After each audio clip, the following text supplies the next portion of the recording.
دوستو، ہمارے پیارے نبی حضرت محمد صلی اللہ علیہ وآلہ وسلم نے سورہ اخلاص کے بارے میں فرمایا کہ یہ سورہ قرآن پاک کی 1/3 کے مساوی ہے۔ مگر اس صورت میں ایسا کیا ہے کہ ہمارے آقا حضرت محمد صلی اللہ علیہ وآلہ وسلم نے اس کو قرآن کا 1/3 قرار دیا ہے؟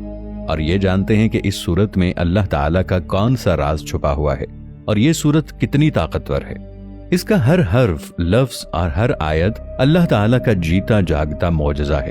ایک شخص نے رسول اللہ صلی اللہ علیہ وآلہ وسلم سے عرض کیا کہ میں سورہ اخلاص سے محبت کرتا ہوں، تو آپ صلی اللہ علیہ وآلہ وسلم نے فرمایا کہ اس کی محبت تجھے جنت میں لے جائے گی۔ ایک شخص نے کسی کو اس سورت کو پڑھتے ہوئے رات کے وقت سنا کہ وہ بار بار اسی کو دہرا رہا ہے۔ صبح کے وقت آ کر اس نے حضور صلی اللہ علیہ وآلہ وسلم سے ذکر کیا، گویا کہ وہ اسے ہلکے ثواب کا کام جانتا تھا۔ تو حضرت محمد صلی اللہ علیہ وآلہ وسلم نے فرمایا، اس کی قسم جس کے ہاتھ میں میری جان ہے، یہ سورت 1/3 قرآن کے برابر ہے۔ مسند احمد کی روایت میں ہے کہ حضرت ابو ایوب انصاری رضی اللہ تعالی عنہ نے فرمایا، کیا تم میں سے کسی کو یہ طاقت حاصل ہے کہ وہ ہر رات تیسرا حصہ قرآن کا پڑھ لیا کرے؟ صحابہ کرام رضوان اللہ علیہم اجمعین کہنے لگے کہ یہ کس سے ہو سکے گا؟ آپ نے فرمایا، سنو، قل هو اللہ 1/3 قرآن کے برابر ہے۔ اتنے میں رسول اللہ صلی اللہ علیہ وآلہ وسلم بھی تشریف لے آئے۔ حضرت محمد مصطفیٰ صلی اللہ تعالی علیہ وآلہ وسلم نے سن کر فرمایا، ابو ایوب سچ کہہ رہے ہیں۔ اسی طرح ایک مرتبہ حضرت محمد صلی اللہ علیہ وآلہ وسلم نے صحابہ کرام سے فرمایا کہ تم سب ایک ساتھ اکٹھے ہو جاؤ، میں تمہیں آج 1/3 قرآن سناؤں گا۔ صحابہ جمع ہو کر بیٹھ گئے۔ آپ صلی اللہ علیہ وآلہ وسلم گھر سے تشریف لائے اور سورہ قل هو اللہ احد کی تلاوت فرمائی اور پھر گھر تشریف لے گئے۔ اب صحابہ میں باتیں ہونے لگی کہ حضرت محمد صلی اللہ علیہ وآلہ وسلم نے تو یہ وعدہ کیا تھا کہ 1/3 قرآن سنائیں گے، شاید آسمان سے کوئی وحی آ گئی ہو۔ اتنے میں آپ صلی اللہ علیہ وآلہ وسلم پھر واپس تشریف لائے اور فرمایا، میں نے تم سے 1/3 قرآن سنانے کا وعدہ کیا تھا، سنو، یہ سورت 1/3 قرآن کے برابر ہے۔ صحیح مسلم میں ہے، حضرت ابو درداء رضی اللہ تعالی عنہ سے روایت ہے کہ رسول اللہ صلی اللہ علیہ وآلہ وسلم نے فرمایا، کیا تم اس سے عاجز ہو کہ ہر دن 1/3 قرآن شریف پڑھ لیا کرو؟ لوگوں نے کہا، حضور صلی اللہ علیہ وآلہ وسلم، ہم اس سے بہت عاجز اور بہت ضعیف ہیں۔ آپ صلی اللہ علیہ وآلہ وسلم نے فرمایا، سنو، اللہ تعالیٰ نے قرآن کے 3 حصے کیے ہیں، قل هو اللہ احد تیسرا حصہ ہے۔ مسند احمد کی ایک روایت میں ہے کہ رسول اللہ صلی اللہ علیہ وآلہ وسلم فرماتے ہیں، جو شخص اس پوری سورت کو 10 مرتبہ پڑھ لے گا، اللہ تعالیٰ اس کے لیے جنت میں ایک محل تعمیر کرے گا۔ اس پر حضرت عمر رضی اللہ تعالی عنہ نے کہا، یا رسول اللہ صلی اللہ علیہ وآلہ وسلم، پھر تو ہم بہت سے محل بنوا لیں گے۔ آپ صلی اللہ علیہ وآلہ وسلم نے فرمایا، اللہ اس سے بھی زیادہ اور اس سے بھی اچھے محلات دینے والا ہے۔ ابو یعلا کی ایک حدیث میں ہے کہ جو شخص قل هو اللہ احد 50 مرتبہ پڑھ لے تو اس کے 50 سال کے گناہ معاف ہو جاتے ہیں۔ حضرت ابو سعید خدری رضی اللہ تعالی عنہ سے روایت ہے کہ سورہ اخلاص کو آدھے یا 1/3 قرآن کے برابر قرار دیا گیا ہے۔ سورہ اخلاص کے مکی اور مدنی ہونے میں کافی اختلافات موجود ہیں، کیونکہ حضرت عبداللہ بن مسعود رضی اللہ تعالی عنہ سے روایت ہے کہ قریش کے لوگوں نے رسول اللہ صلی اللہ علیہ وآلہ وسلم سے کہا کہ اپنے رب کا نسب ہمیں بتائیں، تب اللہ تعالی نے وحی کے ذریعے یہ سورت نازل کی۔ حضرت جابر بن عبداللہ رضی اللہ تعالی عنہ کا بیان ہے کہ ایک اعرابی نے نبی صلی اللہ علیہ وآلہ وسلم سے کہا کہ اپنے رب کا نسب ہمیں بتائیے۔ اس پر اللہ تعالی نے یہ سورت نازل فرمائی۔ ابن عباس رضی اللہ تعالی عنہ سے روایت ہے کہ یہودیوں کا گروہ رسول اللہ صلی اللہ علیہ وآلہ وسلم کی خدمت میں حاضر ہوا، جس میں کعب بن اشرف اور حوی بن اخطب شامل تھے، اور انہوں نے کہا کہ اے محمد صلی اللہ علیہ وآلہ وسلم، ہمیں بتائیے کہ آپ کا وہ رب کیسا ہے جس نے آپ کو بھیجا ہے۔ اس پر اللہ تعالی نے یہ سورت نازل فرمائی۔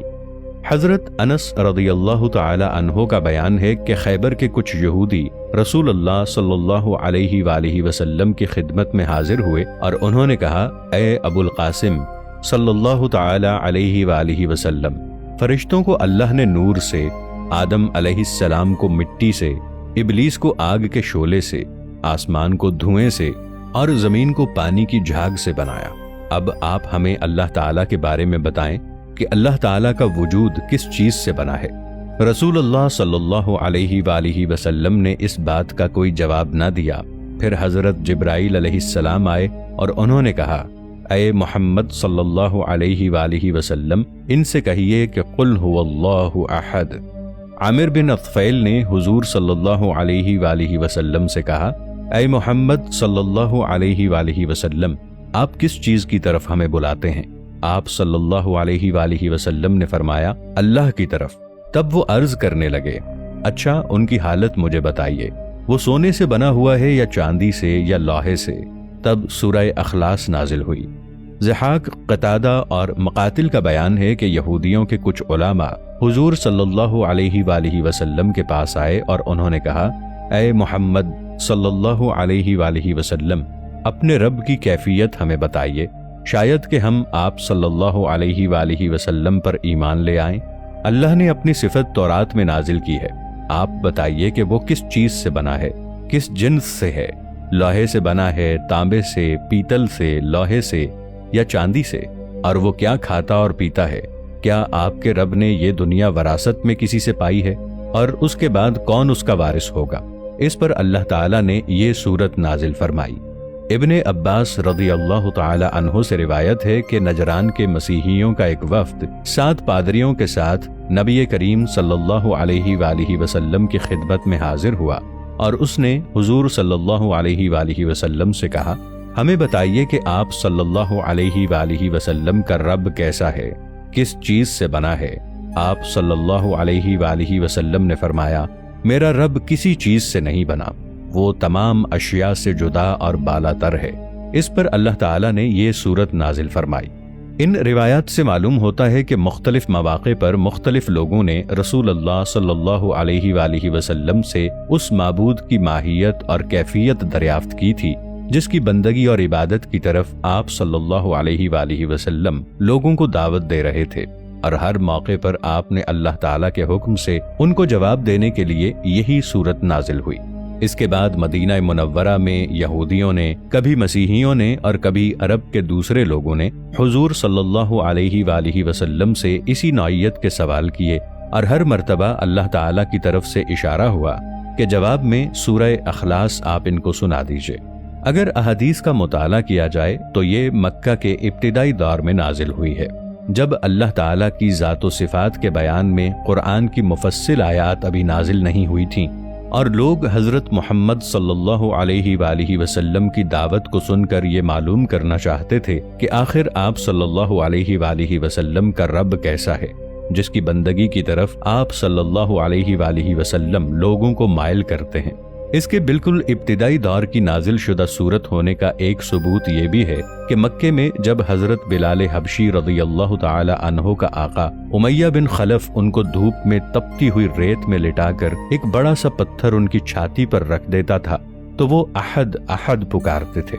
یہ لفظ احد اسی سورت سے ماخوذ تھا۔